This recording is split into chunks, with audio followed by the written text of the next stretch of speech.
Hello viewers, welcome to BA book. This is மோகனா லோகநாதன். இன்னைக்கு நம்ம என்ன பார்க்க போறோம்னா காம்பவுண்ட் இன்ட்ரெஸ்ட், அதாவது கூட்டு வட்டியில செகண்ட் பார்ட் தான் பார்க்க போறோம். ஆல்ரெடி என்ன பார்த்திருக்கோம் அப்படின்னா ஃபர்ஸ்ட் பார்ட் பார்த்திருக்கோம். ஃபர்ஸ்ட் பார்ட்ல ஆண்டுக்கு ஒரு முறை வட்டி கணக்கிட்டால், ஆண்டுக்கு ஒரு முறை வட்டி கணக்கிட்டா 2 இயர்ஸ்க்கு எவ்வளவு ரேட் ஆஃப் இன்ட்ரெஸ்ட் கொடுத்துட்டு 2 இயர்ஸ்க்கு எவ்வளவு சிஐ காம்பவுண்ட் இன்ட்ரெஸ்ட் வரும் அப்படின்னு கேட்டிருந்தாங்க.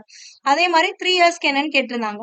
இப்போ நம்ம என்ன பார்க்க போறோம் அப்படின்னா காலாண்டுக்கு ஒரு முறை வட்டி கணக்கிட்டால் எப்படி போடணும்? காலாண்டு அப்படின்னா 3 மாசம். 3 மாசத்துக்கு ஒரு முறை வட்டி கணக்கிடுறாங்க அப்படின்னா எப்படி போடணும்? அடுத்தது அரையாண்டுக்கு ஒரு முறை வட்டி கணக்கிட்டால் எப்படி போடணும்? அரையாண்டுனா எத்தனை மாசம்? 6 மாசமா? அப்ப அரையாண்டுக்கு ஒரு முறை வட்டி கணக்கிடுறாங்க அப்படின்னா எப்படில போடணும் அப்படின்றத பார்க்க போறோம். சோ இங்க என்ன ப்ரொசீஜர் யூஸ் பண்ணமோ அதே தான் இங்கேயும் யூஸ் பண்ண போறோம். ஒரே ஒரு சின்ன சேஞ்ச் மட்டும் இருக்கும். ஓகேங்களா? சோ இந்த கொஸ்டின்ஸ் பார்க்கலாம். அதுக்கப்புறம் இன்னைக்கு என்ன பார்க்க போறோம் அப்படின்னா, இப்போ ஒரு அமௌண்ட் நீங்க எவ்வளவு அமௌண்ட் கொடுக்க மாட்டாங்க. நீங்க ஒரு தொகையை வங்கியில செலுத்தும் பொழுது 4 வருஷத்துல 2 மடங்கு ஆகுதுன்னா 8 வருஷத்துல எத்தனை மடங்கு ஆகும்? இல்ல 4 மடங்கு வந்து 2 வருஷத்துல வருது அப்படின்னா 16 மடங்காக எத்தனை வருஷம் ஆகும்? இந்த மாதிரி எல்லாம் கேட்பாங்க. ஒண்ணு இயர்ஸ் கேட்பாங்க, இல்லைன்னா எத்தனை மடங்கு ஆகும் அப்படின்னு கேட்பாங்க. அந்த மாதிரியான கொஸ்டின்ஸ் தான் நம்ம இன்னைக்கு பார்க்க போறோம். ஓகேங்களா? சோ இப்ப இனிஷியலா நம்ம என்ன பார்த்தோம்? இயர்லி ஒன்ஸ் கால்குலேட் பண்றாங்க அப்படின்னா என்ன பார்த்தோம்? அதாவது ஆண்டுக்கு ஒரு முறை கால்குலேட் பண்றாங்கன்னா 2 இயர்ஸ்க்கு எத்தனை முறை கால்குலேட் பண்ணிருப்பாங்க? வருஷத்துக்கு ஒரு முறைனா 2 வருஷத்துல 2 முறை கால்குலேட் பண்ணிருப்பாங்களா? அப்போ 3 இயர்ஸ்னா வருஷத்துக்கு ஒரு முறைனா 3 வருஷத்துல எத்தனை முறை கால்குலேட் பண்ணீங்க? வருஷத்துக்கு ஒரு முறை தான் கால்குலேட் பண்றீங்கன்னா அப்ப 3 வருஷம் கொடுக்குறாங்கன்னா 3 வருஷத்துல எத்தனை முறை கால்குலேட் பண்ணுவோம்? 3 முறை வட்டி கால்குலேட் பண்ணுவோமா? சோ இப்ப 2 முறை கால்குலேட் பண்ணா என்ன கோடு யூஸ் பண்ண சொன்னோம்? 1 to 1. 3 முறைனா 1 3 3 1.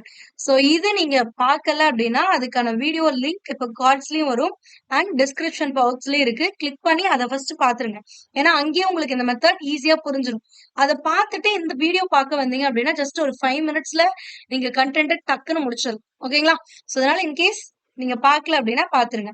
இப்போ என்ன பார்க்க போறோம் அப்படின்னா அரையாண்டுக்கு ஒரு முறை, அதாவது ஹாஃப் இயர்லி அப்படின்னு சொல்லுவாங்க. ஹாஃப் இயர்லி வந்து கால்குலேட் பண்றாங்க. அரையாண்டுக்கு ஒரு முறை கால்குலேட் பண்றாங்கன்னா 6 மாசத்துக்கு ஒரு வாட்டி கால்குலேட் பண்றாங்கன்னு அர்த்தம். அப்போ 6 மாசத்துக்கு ஒரு வாட்டி கால்குலேட் பண்றாங்கன்னா 1 இயர்ல எத்தனை முறை வட்டி கால்குலேட் பண்ணுவாங்க? அதான் 6 மாசத்துக்கு ஒரு வாட்டி வட்டி கால்குலேட் பண்ணும். அப்ப ஒரு வருஷத்துல எத்தனை 6 மாசம் இருக்கு? 2 இருக்கா? அப்ப 2 முறை கால்குலேட் பண்ணுவாங்களா? அது அடுத்து 1.5 இயர்ஸ்ல எத்தனை முறை கால்குலேட் பண்ணுவாங்க? 1.5 வருஷம்னா என்னது? 18 மாசமா? சோ அப்ப 1.5 வருஷத்துல எத்தனை டைம்? ஒரு வருஷத்துல 2 முறை, 6 மாசம். அடுத்து இன்னொரு 6 மாசம். அப்ப 3 முறை கால்குலேட் பண்ணுவாங்களா? இவ்வளவுதான் நீங்க புரிஞ்சுக்க வேண்டியது இதுல. இதுவே காலாண்டா இருந்துச்சு அப்படின்னா, காலாண்டு அப்படின்னா 3 மாசம். இங்கிலீஷ்ல குவார்டர்லின்னு கொடுத்திருப்பான். சோ அப்ப குவார்டர்லி ஒன்ஸ் கால்குலேட் பண்றாங்க அப்படின்னா 3 மாசத்துக்கு ஒரு வாட்டி. அப்போ 3 மந்த்னா ஒரு வருஷம்னா 12 மந்த்தா? இந்த 12 மந்த் 3 3யா பிரிச்சாதானே 4 வாட்டி வரும். அப்ப 3 மந்த் 3 மந்த் 3 மந்த் அடுத்து 3 மந்த். அப்ப இதுதான் குவார்டர். குவார்டர்னா 1/4ன்னு அர்த்தம். ஓகேங்களா? ஹாஃப்னா என்னது? 1/2ன்னு அர்த்தம். அப்ப 12 மந்த் 1/4 பிரிக்கிறீங்கன்னா 3 மாசத்துக்கு ஒரு வாட்டி பிரிக்கிறீங்கன்னு அர்த்தம். அப்ப 3 மாசத்துக்கு ஒரு வாட்டினா 6 மாசத்துல எத்தனை டைம் வட்டி கால்குலேட் பண்ணிருப்பீங்க? அதான் 3 மாசத்துக்கு ஒரு வாட்டி நான் வட்டி கால்குலேட் பண்ணேன். அப்ப 6 மாசத்துல எத்தனை டைம் பண்ணிருப்பேன்? 2 முறை பண்ணிருப்பேனா? ஏன்னா 2 3 இருக்கா 6ல. இதுவே 9 மாசத்துக்கு எத்தனை டைம் பண்ணிருப்பீங்க? 3 மாசத்துக்கு ஒரு வாட்டினா 9 மாசத்துக்கு 3 முறை பண்ணிருப்போமா? சோ அவ்வளவுதான். சோ இங்க நீங்க என்ன மெத்தட் யூஸ் பண்ணீங்களோ அதேதான். 2 முறைனா 1 to 1, 3 முறைனா 1 3 1. அதே மாதிரி 2னா 1 to 1, 3னா 1 3 1 தான் யூஸ் பண்ண போறோம். எக்ஸ்ட்ரா என்ன பாயிண்ட் அப்படின்னா ஹாஃப் இயர்லியா இருந்துச்சு அப்படின்னா ரேட் ஆஃப் இன்ட்ரெஸ்ட் கொடுப்பாங்கல்ல, வட்டி விகிதம், அத பாதியா எடுத்துக்கணும். பாதிதான் வந்து நீங்க எடுத்துக்கணும். இததான் எடுத்துக்கணும். இதுவே காலாண்டு அப்படின்னு கொடுத்தாங்கன்னா, கால்னா என்னது? குவார்டர்னா என்னது? 1/4. அப்ப குடுக்கிற ரேட் ஆஃப் இன்ட்ரெஸ்ட்ல 1/4 of the rate of interest தான் நீங்க எடுத்து கால்குலேட் பண்ணும். இந்த ஒரே ஒரு சேஞ்ச் மட்டும்தான் இதுல இருக்கு. ஓகேங்களா? அண்ட் ஒரு சிலர்லாம் என்ன நினைச்சிட்டு இருப்பீங்கன்னா, இந்த 1 to 1 அப்படிங்கிறது 2 வருஷத்துக்கு கால்குலேட் பண்றது, 1331 கோட் அப்படிங்கிறது 3 வருஷத்துக்கு கால்குலேட் பண்றது. அப்ப ஹாஃப் இயர்லி காலாண்டு எல்லாம் கொடுத்தா இதை யூஸ் பண்ண முடியாது அப்படின்னு நினைப்பீங்க. கிடையாது. You can use this one. For this things too. But நீங்க என்ன பண்ணும் அப்படின்னா இது ஆக்சுவலி எத்தனை முறை கால்குலேட் பண்ணுவாங்கிறதுக்கான கோடு தானே தவிர இயர்ஸை பொறுத்து இந்த கோடு உங்களுக்கு கொடுக்கல. ஓகேங்களா? சோ இப்போ ஃபர்ஸ்ட் கொஸ்டின் பாருங்க. The compound interest on rupees 24,000 compounded half yearly. Halfனா 1/2. Half yearly for 1.5 years. இப்போ 1.5 வருஷத்துக்கு கால்குலேட் பண்றாங்கன்னா ரேட் ஆஃப் இன்ட்ரெஸ்ட் 10% கொடுத்துருக்காங்க. அப்ப கூட்டு வட்டி என்னன்னு கேக்குறாங்க. அரையாண்டுக்கு ஒரு முறை வட்டி கூட்டு முறையில் 24,000, அசல் வந்து 24,000, ஆண்டொன்றுக்கு 10%, ஆண்டுக்கு 10% வட்டி விகிதத்துல ரேட் ஆஃப் இன்ட்ரெஸ்ட் 10% கொடுத்திருந்தா 1.5 வருஷத்துல எவ்வளவு கூட்டு வட்டி கிடைக்கும்னு கேட்டிருக்காங்க. அப்போ 1.5 இயர்ஸ்ல எத்தனை டைம், 6 மாசத்துக்கு ஒரு வாட்டி வட்டி கணக்கிடுறீங்க அப்படின்னா 1.5 இயர்ஸ்ல எவ்வளவு டைம் வந்து வட்டி கால்குலேட் பண்ணிருப்பீங்க? 3 முறை பண்ணிருப்போமா? அப்ப 3 முறை பண்ணிருந்தா நான் என்ன கோட் யூஸ் பண்ணும்? 1 3 3 1 யூஸ் பண்ணணுமா? நெக்ஸ்ட் என்ன சேஞ்ச் மட்டும் நம்ம பண்ணணும் நீங்க சொன்னோம். இந்த மெத்தட்லாம் ஓகே. பட் என்ன சேஞ்ச்? இந்த ரேட் ஆஃப் இன்ட்ரெஸ்ட பாதியா எடுத்துக்கணும். ஹாஃப் இயர்ஸ்னா ரேட் ஆஃப் இன்ட்ரெஸ்ட் பாதி. அப்ப 10% கொடுத்திருக்காங்க அப்படின்னா இதுல பாதி எவ்வளோ? 5%. சோ 5% தான் இப்போ இந்த கொஸ்டினுக்கு ரேட் ஆஃப் இன்ட்ரெஸ்டா எடுத்துக்கணும் நீங்க. அவ்வளவுதான். சோ இப்ப இந்த 1க்கு நேரா கொடுத்திருக்க அசல அப்படியே எழுதுங்க. லாஸ்ட் கிளாஸ்ல பண்ண அதே ப்ரொசீஜர் தான். எக்ஸ்ட்ரா இந்த ரேட் ஆஃப் இன்ட்ரெஸ்ட பாதியா போறது மட்டும்தான். ஓகேங்களா? அடுத்தது இந்த 24,000க்கு 5% மட்டும் தான் கால்குலேட் பண்ணோம். அப்ப 24,000த்துல 5% அப்படின்னா 2 0 2 0 கேன்சல் ஆயிடும். 240 5ஆல மல்டிபிள் பண்ணா என்ன வரும்? 1200 வருமா? அடுத்து என்ன பண்ணணும்னா இந்த 1200 ரூபாய்க்கு நீங்க இப்ப கண்டுபிடிச்சீங்களா, அந்த 1200 ரூபாய்க்கு 5% கால்குலேட் பண்ணி அடுத்ததுல போட்டுருங்க. இப்ப 2 0 2 0 கேன்சல். 12 என்னது? 60. அடுத்தது இந்த 60 ரூபாய்க்கு 5% அப்படியே கண்டினியூ பண்ணும். 60 ரூபாய்க்கு 5%னா 0 0 cancel. 1 5s are 2 5s are 1 2s are 3 2s are. அப்ப இங்க என்ன வரும்? 3 வருமா? அவ்வளவுதான். இதுக்கப்புறம் நீங்க என்ன பண்ணணும்னா மேல என்ன நம்பர் இருக்கோ அந்த நம்பர் அதே இங்க இருக்க நம்பர்ஸ்க்கு மல்டிபிள் பண்ணிக்கோங்க. 3 into 3 இது into 1. ஓகேங்களா? அப்ப 1600 3ஆல மல்டிபிள் பண்ணா என்ன வரும்? 3600 வருமா? 60 3ஆல மல்டிபிள் பண்ணா எவ்வளவு வரும்? 180 வருமா? 3 into 1 3 தான். அவ்வளவுதான். ஓகேங்களா? சோ இப்போ இந்த ஃபர்ஸ்ட் பார்ட் இருக்குல்ல, இதையும் 1ஆல தான் மல்டிபிள் பண்ணோம். 24,000 தான் வரும். பட் இந்த ஃபர்ஸ்ட் பார்ட் வட்டி மட்டும் கேட்டாங்க, கூட்டு வட்டி மட்டும் கேட்டாங்க அப்படின்னா இந்த 24,000 நீங்க ஆட் பண்ண தேவையில்லை. இந்த ஃபர்ஸ்ட் பார்ட்டை விட்டுட்டு மீதி என்ன இருக்கோ அது எல்லாத்தையுமே ஆட் பண்ணிக்கோங்க. அப்போ 3600 பிளஸ் ஒரு 180னா 3780. 3780ஓட ஒரு 3 ரூபாயை கூட்டினா 3783 ரூபாய் தான் ஆன்சர். புரிஞ்சுங்களா? சோ இவ்வளவுதான் ஆன்சர். இதுவே கூட்டு வட்டி கேட்காம எவ்வளவு தொகை இறுதியா கிடைக்கும், 1.5 இயர்ஸ்க்கு அப்புறம் எவ்வளவு அமௌண்ட் கிடைக்கும் அப்படின்னு சொன்னாங்கன்னா இதையும் சேர்த்து கூட்டிக்கணும். அவ்வளவுதான். வேற ஒண்ணும் இல்ல. அதுக்கு ஒரு கால்குலேஷன் எல்லாம் கிடையாது. தொகை கேட்டா எல்லாத்தையும் ஆட் பண்ணிக்கணும். வட்டி மட்டும் கேட்டா இந்த ஃபர்ஸ்ட் இது இருக்கிறத விட்டுட்டு மீதி இருக்கிறது எல்லாத்தையும் ஆட் பண்ணணும். அவ்வளவுதான். Next find the compound interest on rupees 16,000 at 20% per annum. Rate of interest 20% for 9 month compounded quarterly. குவார்டர்லினா 3 மாசத்துக்கு ஒரு வாட்டி கால்குலேட் பண்றாங்கன்னு அர்த்தம். அப்ப 3 மாசத்துக்கு ஒரு வாட்டி கால்குலேட் பண்றாங்கன்னா இங்க பாருங்க, இங்க கொடுத்திருப்பாங்க காலாண்டுக்கு வட்டி. காலாண்டுனா 3 மாசம் அர்த்தம். அப்ப 3 மாசத்துக்கு ஒரு வாட்டி கால்குலேட் பண்றாங்கன்னா 9 மாசத்துல எத்தனை டைம் கால்குலேட் பண்ணிருப்பாங்க? 3 மாசத்துக்கு ஒரு வாட்டி வட்டி கால்குலேட் பண்ணும். அப்ப 3 மாசத்துக்கு ஒரு வாட்டினா 9 மந்த்ல எவ்வளவு டைம் கால்குலேட் பண்ணிருப்பாங்க? 3 முறை கால்குலேட் பண்ணிருப்பாங்களா? அப்ப 3 முறை அப்படின்னா நீங்க என்ன கோட் யூஸ் பண்ணும்? 1 3 3 1 யூஸ் பண்ணுமா? அடுத்த ரேட் ஆஃப் இன்ட்ரெஸ்ட் எவ்வளவு கொடுத்திருக்காங்க? வட்டி விகிதம் 6%ங்கிறது 20% கொடுத்திருக்காங்களா? காலாண்டுனா 1/4 தானே. அப்ப ரேட் ஆஃப் இன்ட்ரெஸ்ட்லயும் 1/4 அதை 4ஆல வகுத்துட்டு எடுத்துக்கோங்க. அப்ப 20 4ஆல வகுத்தா என்ன வரும்? 5% வருதா? அப்ப ரேட் ஆஃப் இன்ட்ரெஸ்ட் என்னன்னா 5%. ஓகேங்களா? அரையாண்டுனா 2ஆல வகுத்துட்டு எடுத்துக்கோங்க. காலாண்டுன்னு கொடுத்தா 4ஆல வகுத்துட்டு எடுத்துக்கோங்க. மத்த ப்ரொசீஜர் எல்லாம் சேம் தான். அப்ப 16,000 ரூபாய் அசலு அதை எழுதிக்கோங்க 1க்கு நேரா. அதுக்கு அடுத்து 16,000த்துல 5% மட்டும் எவ்வளவுன்னு கால்குலேட் பண்ணுங்க. 00 00 கேன்சல் ஆயிடும். அப்ப 16 × 5 எவ்வளோ? 80. இப்ப இங்க ஒரு 0 இருக்கிறதுனால 800 ரூபாய் வரும். ஓகேங்களா? அடுத்தது இந்த 800 ரூபாய்க்கு மறுபடியும் 5% கால்குலேட் பண்ணுங்க. 2 0க்கு 2 0 கேன்சல். ஐஎட் என்னது? 40. அடுத்து என்ன பண்ணும்? 40 ரூபாய்க்கு 5%. 40/100. ஒரு 0 ஒரு 0 கேன்சல். 1 5 5 2. 1 2 2 2. அப்ப 2 ரூபாய் வருதா? சோ அவ்வளவுதான். மேல இருக்க என்ன நம்பர்ஸ் இருக்கோ அதால அப்படியே மல்டிபிள் பண்ணுங்க. into 3 into 3 into 1. சோ இப்ப 800 3ஆல மல்டிபிள் பண்ணா 8 3 24. இப்ப 2400 ரூபாய். 40 into 3 4 3 12. ஒரு 0 அப்படியே போட்டுக்கோங்க. 2 2. என்ன கால்குலேட் பண்ண சொல்லிருக்காங்க? வட்டியா இல்ல தொகையா? கூட்டு வட்டி எவ்வளவுன்னு தான் கேட்டிருக்காங்க. அப்ப ஃபர்ஸ்ட் இருக்கிறத விட்டுட்டு இதை மட்டும் ஆட் பண்ணிக்கோங்க.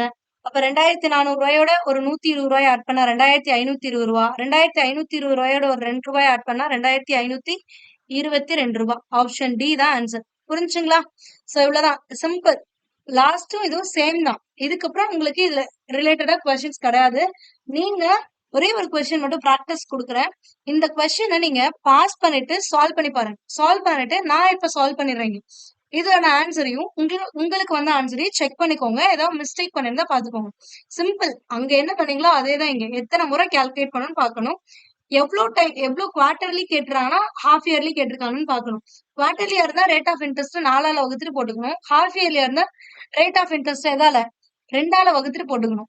ஆனுவலியா இருந்தா எதுவுமே பண்ண தேவையில்ல, அப்படியே எடுத்துக்கணும். அவ்வளவுதான் டிஃபரன்ஸ், வேற எதுவுமே இல்லை. சோ இதை நீங்க பாஸ் பண்ணிட்டு செக் பண்ணி பாருங்க. சால்வ் பண்ணிட்டு ஆன்சரை கமெண்ட் பண்ணுங்க. தென் இந்த கொஸ்டினுக்கான ஆன்சரை செக் பண்ணிக்கோங்க. இப்ப நான் சால்வ் பண்றேன். ஓகேங்களா? சோ இப்ப ரூபாய் 15,625 9 மாதங்களுக்கு, அப்ப number of years, sorry, time duration எவ்வளவுன்னு பாத்தீங்கன்னா 9 மாசம். எவ்வளவு பெர்சன்டேஜ் இன்ட்ரெஸ்ட்னா 16% ஆண்டு வட்டி விகிதத்தில் முதலீடு செய்தார். வட்டி காலாண்டுக்கு ஒரு முறை சேர்க்கப்பட்டால் கூட்டு வட்டி காண்கின்றான். அப்ப காலாண்டுக்கு ஒரு முறைனா எத்தனை மாசம்? 3 மாசத்துக்கு ஒரு வாட்டி வட்டி கணக்கிடுறாங்கன்னா 9 மாசத்துல எத்தனை டைம் கால்குலேட் பண்ணிருப்பாங்க? 3 முறை கால்குலேட் பண்ணிருப்பாங்களா? இப்ப 3 முறை அப்படின்னா கோட் என்ன? 1331 யூஸ் பண்ணுமா? அப்ப 1331 போட்டாச்சா? நெக்ஸ்ட் ரேட் ஆஃப் இன்ட்ரெஸ்ட் எவ்வளவு கொடுத்திருக்கான்?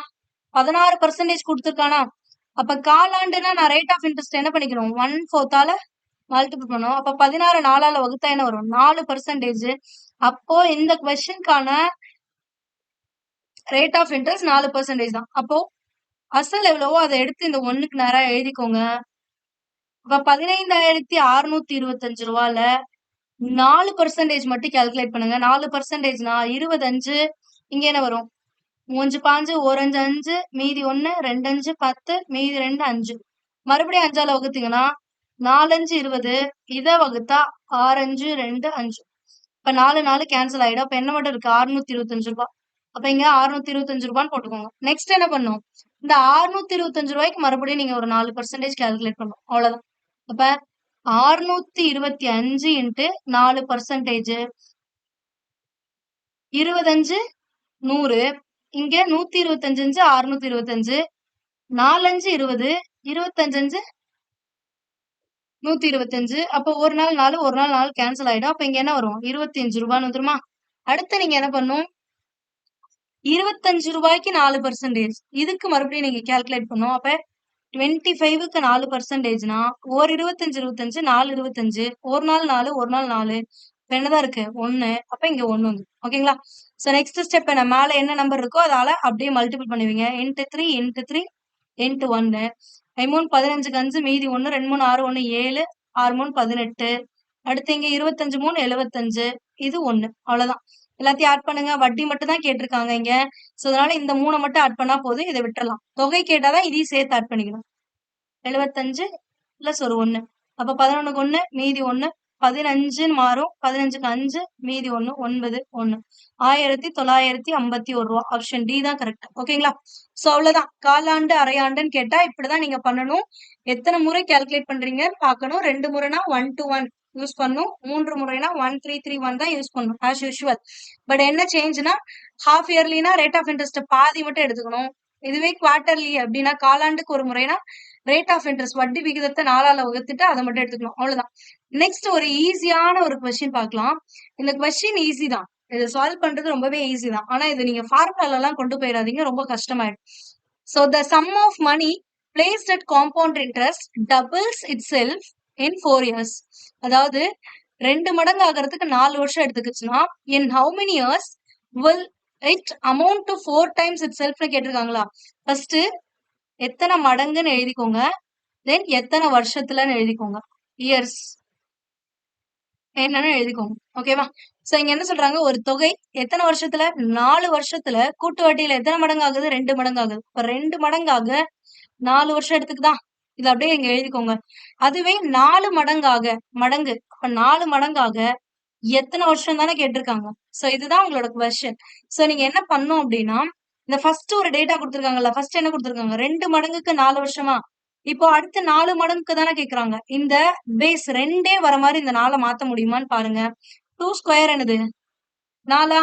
சோ அதாவது இங்க இருக்கிறது இங்க பேஸ்ல வரணும். அந்த மாரி இந்த நம்பர மாத்திக்கணும். அவ்வளவுதான். அப்ப 2 ஸ்கொயர் தானே 4. இப்ப இந்த 4க்கு பதிலா 2 ஸ்கொயர்ன்னு எழுதுங்க. இங்க என்ன இருக்கோ அது பேஸ்ல வரணும். அப்ப 2 ஸ்கொயர்னா, இங்க பவர்ல என்ன இருக்கு? 2 தானே இருக்கு.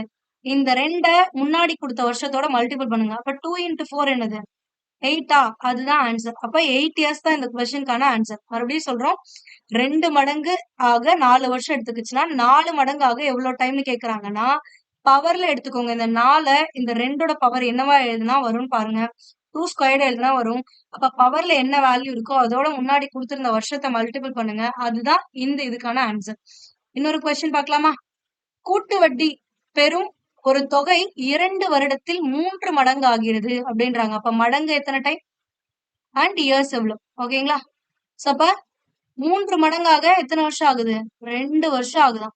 2 இயர்ஸ் ஆகுது அப்படின்னா, எனில் அத்தொகை எத்தனை வருடத்தில் 27 மடங்கு ஆகும். அப்ப 27 மடங்கு ஆகுறதுக்கு எத்தனை வருஷம்னு கேக்குறாங்களா? இங்க 3 வருஷத்துக்கு தானே சாரி 3 மடங்காக தானே 2 வருஷம். அப்ப 3 இருக்குன்னா இந்த 27 3 பேஸ் வர மாதிரி எழுதுங்க. 3ஓட பவர் என்ன போட்டா 27 வரும்? 3 கியூப் போட்டா வருமா? எழுதிட்டு பவர்ல என்ன வேல்யூ இருக்கோ அதால முன்னாடி கொடுத்திருந்த வருஷத்தோட மல்டிபிள் பண்ணுங்க. அப்ப 3 இன்டு 2 என்னது? 3 இன்டு 2 6 தான். அதுதான் இதுக்கான ஆன்சர். அப்ப 6 இயர்ஸ் தான் இதுக்கான ஆன்சர். புரிஞ்சுங்களா? சோ இப்போ இந்த கொஸ்டின் உங்களுக்கான கொஸ்டின். இத நீங்க சால்வ் பண்ணிட்டு கமெண்ட் பண்ணுங்க. இதுக்கான ஆன்சர் ரொம்பவே சிம்பிள். இதெல்லாம் இந்த கொஸ்டின்ல நீங்க பார்த்தோன்னே ஆன்சர் பண்ணிடலாம். ஏன்னா இங்க தெரியும் 3 டைம்ஸ் ஆக 2 இயர்ஸ்னா 27னா 3 கியூப். அப்ப 3 பவர்ல 3 வருது. அப்ப 3 இன்டு 2 போட்டா 6. இந்த பென் பேப்பரே இல்லாம இந்த கொஸ்டின் உங்களால சால்வ் பண்ண முடியும். ஓகேங்களா? இதை காம்ப்ளிகேட் பண்ணிக்காதீங்க. ஃபார்முலால போட்டுட்டு. சோ இந்த கொஸ்டின் உங்களோட பிராக்டிஸ் கொஸ்டின். இந்த கொஸ்டினுக்கான ஆன்சர் என்ன அப்படிங்கறத கமெண்ட் பாக்ஸ்ல கமெண்ட் பண்ணுங்க. இன்கேஸ் நீங்க பார்ட் 1 வீடியோ காம்பவுண்ட் இன்ட்ரெஸ்ட் பார்க்கல அப்படின்னா அதுக்கான லிங்க் டிஸ்கிரிப்ஷன்ல இருக்கு. பாருங்க. இதே மாதிரி நீங்க டிஎன்பிஎஸ்சிக்கு ப்ரிப்பேர் பண்ணிட்டு இருக்கீங்க அப்படின்னா நம்ம சேனல்ல history, geography and aptitude videos எல்லாம் போட்டுட்டு இருக்கோம். நீங்க ஹிஸ்டரி, ஜியாகிரபியும் பார்க்கலாம். பார்த்துட்டு கமெண்ட் பண்ணுங்க. உங்களுக்கு வேற ஏதாவது ஒரு பர்டிகுலர் டவுட் இருக்கு இல்ல ஒரு டாபிக் எடுக்கணும் அப்படின்னா அதை கமெண்ட் மூலியமா எங்களுக்கு தெரியப்படுத்துங்க. கண்டிப்பா நீங்க கேட்கிற டாபிக்கா இருக்கட்டும் உங்களோட டவுட் கிளாரிஃபை பண்ணப்படும். ஓகேங்களா? So for more videos stay tuned. Thank you.